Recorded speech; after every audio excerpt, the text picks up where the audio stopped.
Welcome to the Broncos podcast with Troy Renck. I am your host, Troy Renck from the Denver Post here at SoFi Stadium after just an absolute crushing loss by the Denver Broncos, led 21-10 in the first half.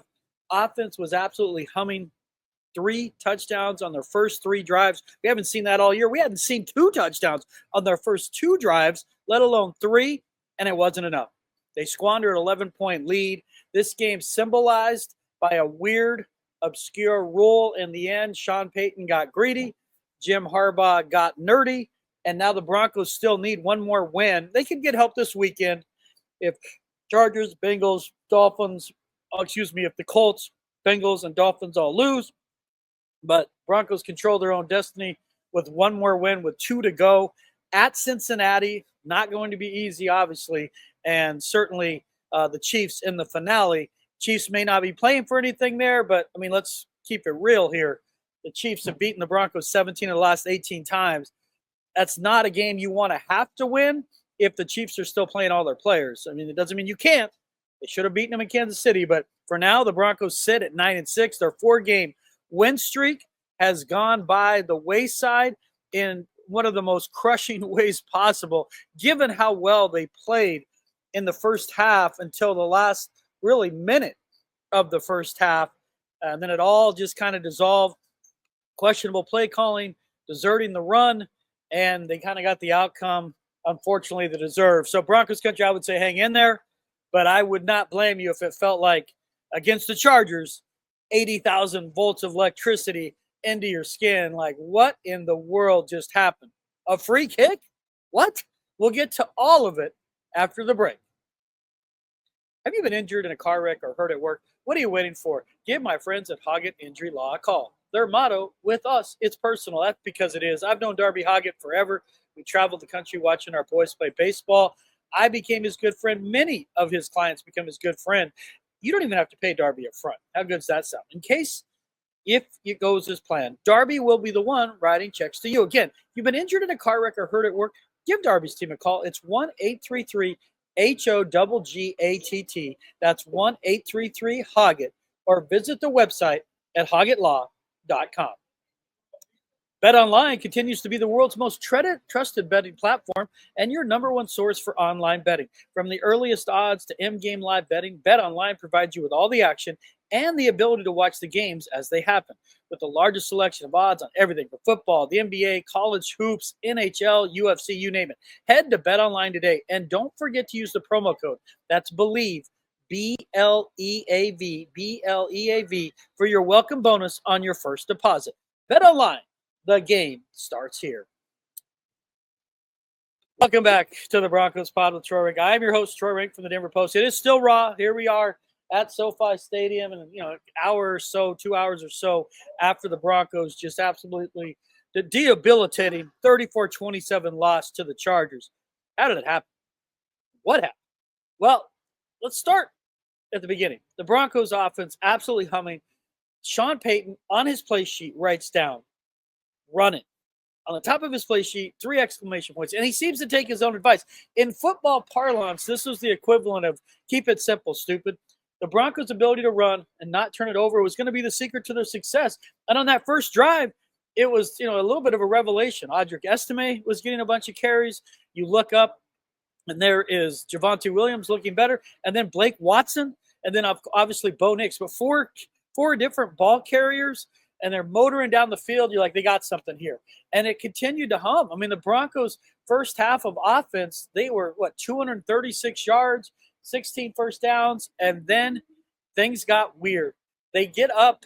They're up 21-10 with less than a minute left in the first half. And that's when it all kind of went sideways for the Broncos. And some people say, one play never loses a game, and it doesn't. But being here live in this stadium, in the weird nature of the free kick, it did change things. It was just such an odd play, and it just completely shoved momentum to the Chargers that, frankly, they didn't deserve. The Broncos were just absolutely handing it to them, and then all of a sudden they weren't. So what happened? Well, listen, Broncos had everything at stake. They've got the winning season. That broke a 7-year streak of losing seasons. They needed one win tonight against the Chargers to clinch their first playoff berth since Super Bowl 50, the 2015 season. And it's right in front of them, 21-10. You got 41 seconds left in the first half after the Chris Abrams drain interception. The rookie, first pick of his career, picks off Justin Herbert. Everything is tilting in the Broncos' direction. And then suddenly it's not. The Broncos got aggressive here. Now, here's for the situation. The Broncos get the ball back. They have it at their own 18-yard line, 41 seconds left. They have a chance now to kind of force the Chargers' hand. On first down, okay, you want to stay aggressive, that's fine. And you throw it's a pass for -3 yards. The Chargers aren't making really an attempt to stop the clock. That's the point then where maybe you slow everything down. Once they didn't stop it, take as much time off the clock and see if you can just pretty much soak the clock out at that point. Maybe even where you punt it out of bounds to end the half, so there's not even a return possible, right? Well, that's not what happened. As you all know that watch the game, Broncos country, and I sympathize with you. It's been a long 8 years. But the -3 there, that math tells me, for me, like, hey, let's just try to go into the half and get out of here. Sean Payton, go to the half, go to the bathroom, get your banana, get a Gatorade, get a water, and just call it good. Nope. They try a pass on second down, and it's incomplete. Now on third down, they run the clock, and the Chargers call timeout. And if you want to say the Chargers were going to call timeout every time, maybe they were, maybe. But they weren't having that posture early in the sequence.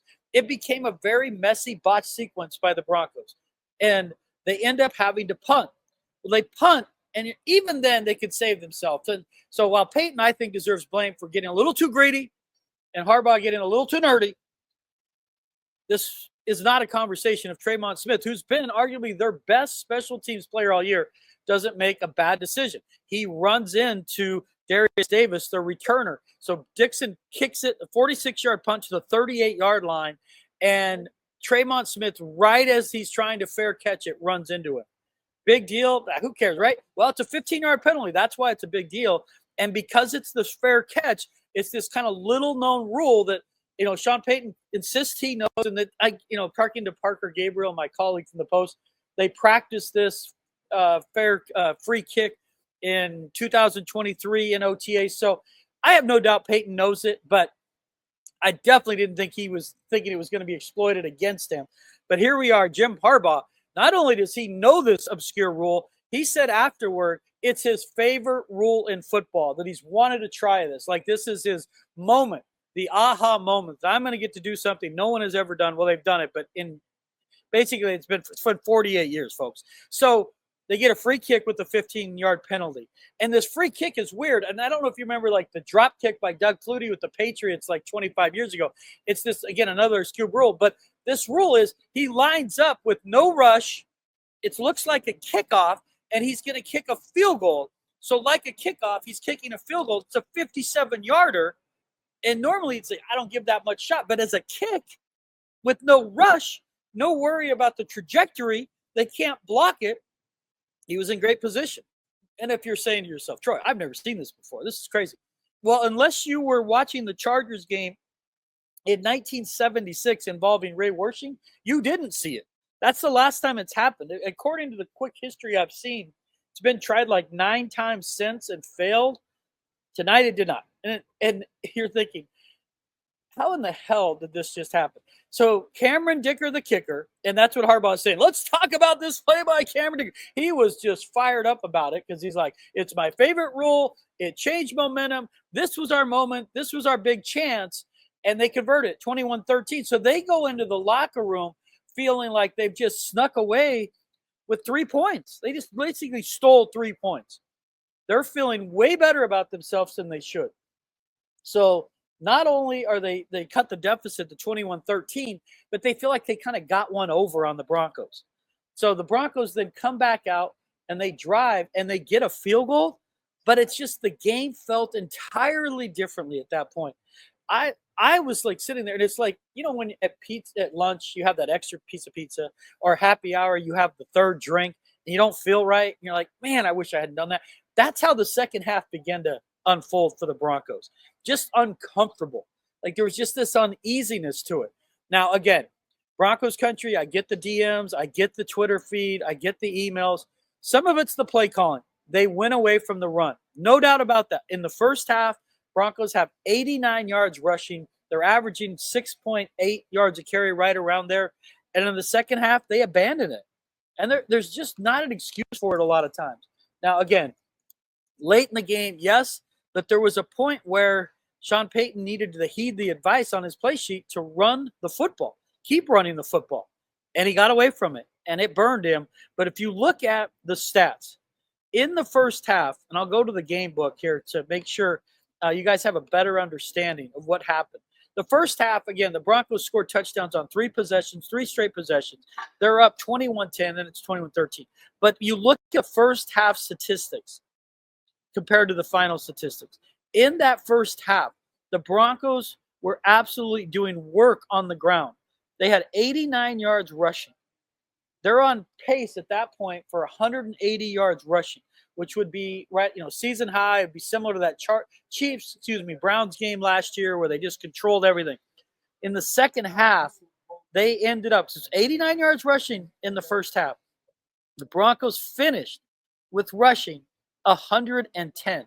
So 21 yards rushing in the second half. That's just not enough. It's not enough. They got away from it again. And Bo Nix was effective, but the Chargers pass rush started getting home. Nix finished the night 29 of 40, 263, 2 touchdowns, 2 sacks, no picks. One nearly got picked, but they just felt like they started leaning on him too much. And if you take the 2 sacks and a couple of scrambles there, I mean, he dropped back roughly 45 times.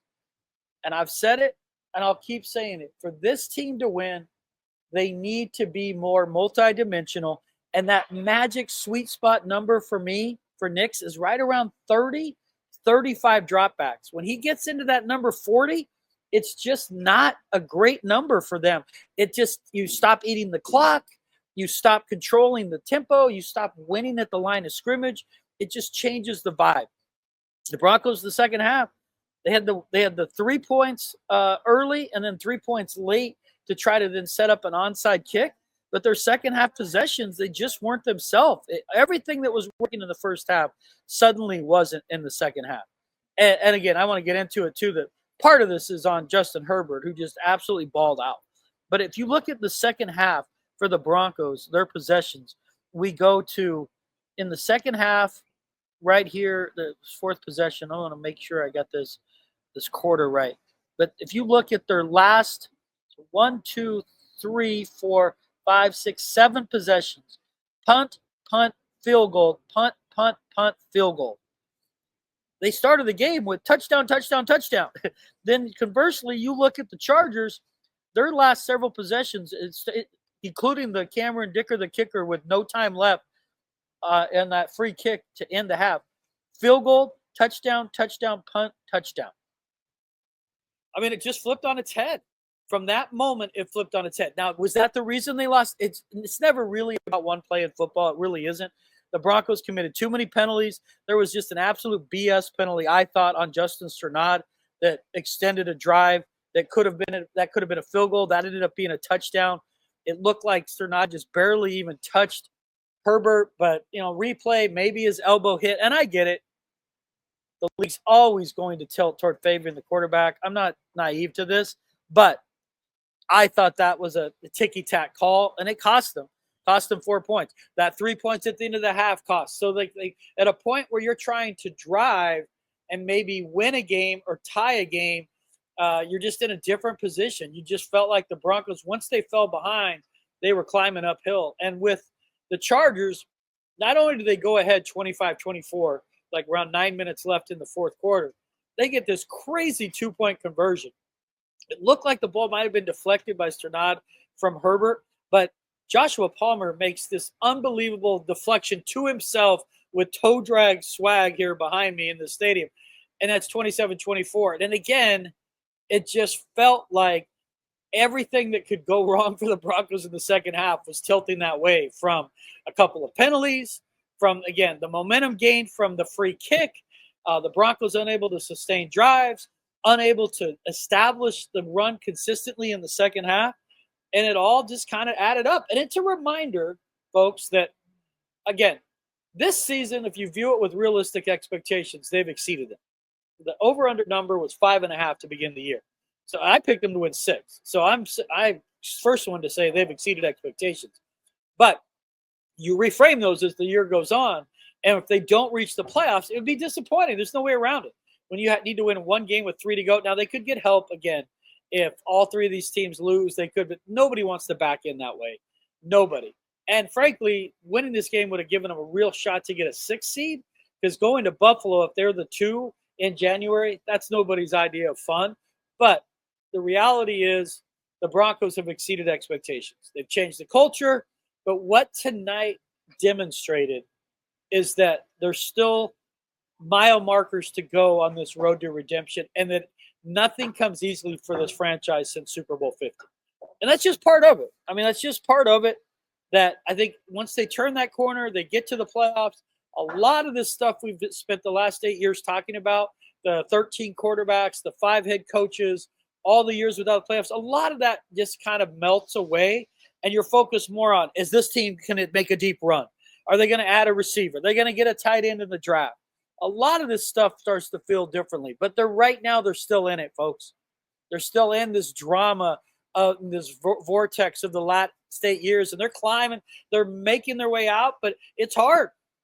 It's why you see certain franchises, the Jets, anyone, when you lose for a long time, it's hard to make the U-turn.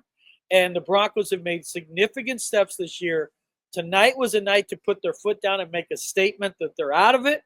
In terms of all that losing history, they're over. I mean, they've had more humps than a camel that they've had to somehow get over. And they got one left, the playoffs. And they can go beat the Bengals. They can. It's just you don't want to get into a shootout with these teams. And we're going to get into that too. They've counted on their defense to win games for them. Tonight, when they needed a couple stops, they couldn't get it. And penalties caught up to them. Let's be honest. The Broncos, for a disciplined team that prides itself on smart football, they get penalized too much. And some of them are dumb penalties. They're just multiple offsides penalties. You got a couple of hits on Justin Herbert that extended drives. Like some of that, you got to. I mean, there's no way around it. You look at the total penalties here. We're going to look where's penalties here at the end of this. Penalties for the Broncos, 7 for 61. Chargers had 2 for 8. Again, in a game with enter the game as a 2.5-point line. Chargers favor these kind of one-score games. 7 penalties is about 4 penalties too much. And a couple of those, again, changed the game on third down. And we can argue that the Sternad one was BS, and I'm not going to push back hard on that. But the reality is you can't keep making those penalties. And you'll say, Troy, what about the interference on Marvin Mims? I thought that was going to be called. It's almost always called. I think Mims could have sold it better. Bo Nix didn't make a great throw on that play. He underthrew him. It wasn't terrible, but it probably was 3 to 4 yards underthrown. If he hits him in stride, it could be the touchdown that wins the game. And instead, it's a no interference call. And maybe it's a good no call if that's how they – but typically they don't officiate it that way, but they did on this one. And again, that's just, again, shows where the Broncos were. When they needed a stop in the second half, the Broncos couldn't get one defensively, and they had a chance with a drive after the Chargers go up. You're like, okay, everything has been weird and wonky with the free kick, with the Joshua Palmer 2-point conversion, with Justin Herbert. Like, we all thought this night was going to be about an Oregon quarterback. It wasn't supposed to be about that Oregon quarterback. Justin Herbert looked like he was in the Rose Bowl with Oregon. He's throwing off balance. He's throwing to his left. He's throwing across his body. He's running. Like, Herbert has been a game manager all year for the Chargers. And then on the national stage, Thursday night, Amazon primetime, Herbert comes out of his shell for Harbaugh because they have not run the ball particularly well since J.K. Dobbins got hurt. But they finished off running it well. And we look at net yards rushing for the Chargers, they outrushed the Broncos. Now, again, I think 43 of that was on a run by Gus Edwards that helped put the game away. And then Hassan Haskins had a dump down pass. He turned into a 34-yard touchdown. So it was like 70 yards on one drive. That made it 34, and it put the game away. Again, it spoke to a Broncos defense that couldn't get a stop at 27-24. Even if you give up a field goal there, you still have a shot. It's unlikely, but they couldn't get off the field. Nick Bonito's been amazing. He was quiet tonight. Pat Surtain, for the most part, completely quiet. You just and the one pick by Chris Abrams drained, but just never really could turn the corner defensively, especially in the second half. But we go back to that last drive, the big last drive. So around 9 minutes left, Broncos get the ball, they get a first down. Nick's overthrows Mims. They get to the 50-yard line and they punt it.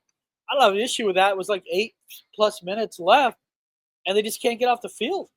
You're at the 50-yard line with fourth and a distance. Like, you're not really going to go for it there. Like, you literally are giving up a field goal there if you miss, because you're already at like the 50-yard line.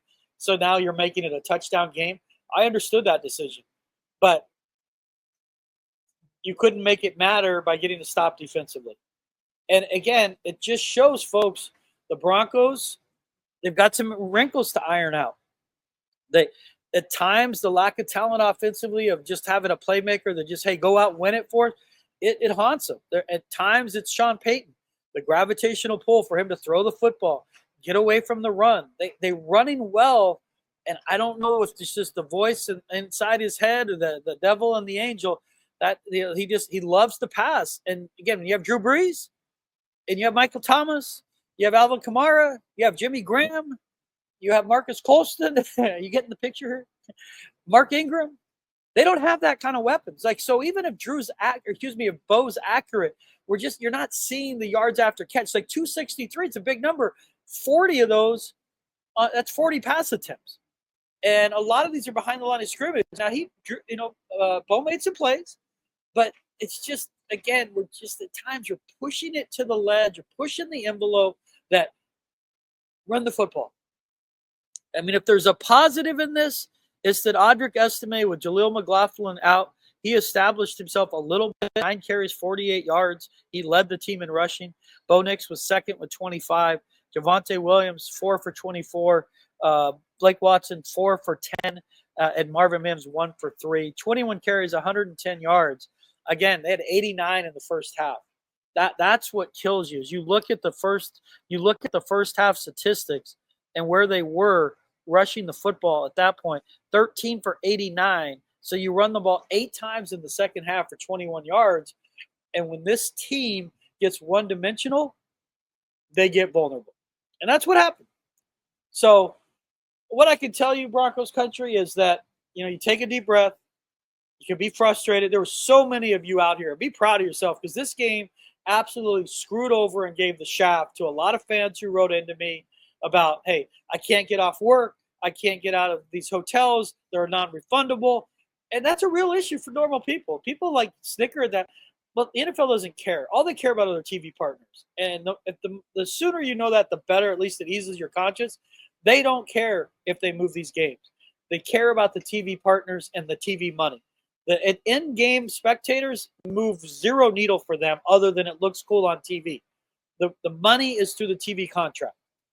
They're always going to do what favors it. And Amazon wanted better games. You guys all watched a couple years ago, that year. It was terrible. Al Michaels felt like he was asleep, and they're just getting brutal games. Hey, we want to be able to flex. We want better games. And this was a spectacular game, an example of exactly why they want to flex. But it screws fans over. Fans that who's trying to drive up from Orange County that live here or drive down from Santa Barbara, screws them. And certainly if you were making plans, I had a guy write me from Hawaii who was coming here for his 40th birthday present. He couldn't get off work. Around the holidays, you can't just take an extra 2-3 days off. It doesn't work that way for most of us. Where, hey, instead of 2 days off, I need 5 right before Christmas. And their boss kind of looks at you like, no. So I feel for you, fans. I feel for you. It was a great football game if you watched it objectively in terms of just entertaining, a lot of scoring. You saw Herbert playing out of his mind. You saw the Broncos offense early on with 3 straight touchdowns. I mean, there was a lot to like. Broncos country, the bitter part of it was they mismanaged the clock at the end of the first half. It led to this free kick that we may never see again for 48 years. And it led to a defense in the second half that couldn't get stops when the offense the offense looked like they got figured out. They got away from the run. Here we are, on to Cincinnati. Thank you, Bill Belichick. So that's where the Broncos go. Now, remember, that's a Saturday game. where the Broncos are at Cincinnati. It's in the afternoon. I believe it's a 2:30 Denver start. The Bengals haven't been great, but man, Joe Burrow, if you do yourself a favor, if you're already feeling nauseous about this loss, do not look at Joe Burrow's stats or that of Jamar Chase, because in a regular year, Chase could win Offensive Player of the Year and Burrow could be MVP if the Bengals' record didn't stink. So it's a tough one. And then it becomes the Chiefs. And it would be something if it all came down to that, but I can guarantee you the Broncos don't want that. You don't want it all on the line because just like a Game 7 in hockey, anything can happen. Things get weird. We saw it with the Nuggets last year. You really don't want a playoff berth to come down to that because essentially then you becomes the last game of the season is a playoff game. So all I can tell you, Broncos country, you're the best. I can't tell you how much I appreciate your support. You hang in there, you hang with them, and you just deal with the reality that this is still a team that's learning, that's developing. They've got a rookie quarterback. They lack offensive weapons. Defensively, they're still figuring it out at times. And they're just, it just, when they don't click, they're vulnerable. When they complement each other, they run the football, they have a little more balance offensively, and they're getting takeaways. They're a really tough team to beat. But tonight, they get the one takeaway, and that margin for error starts to disappear. So every mistake, whether it's with the play calling, the clock management, the inability to run the ball, they just aren't good enough to overcome that. And maybe next year they will be with more weapons offensively. Maybe in 2026 we laugh at these games and think, man, how much different they are. For now, we're still going through it, folks. But I can't tell you how much I appreciate you guys going through this journey with me and always listening to the pod and supporting the pod on YouTube, on Apple and Spotify. If you haven't downloaded, please do. Folks, I could not do this pod without Big A behind the screen, my producer. He's the best. Nate Lundy of Mile High Sports. And, of course, our new sponsor, Bet Online. I couldn't do it without those sponsors. Broncos country, even on a night like this, I do this pod for you. Happiness, that begins with me. Go out there and have a great day.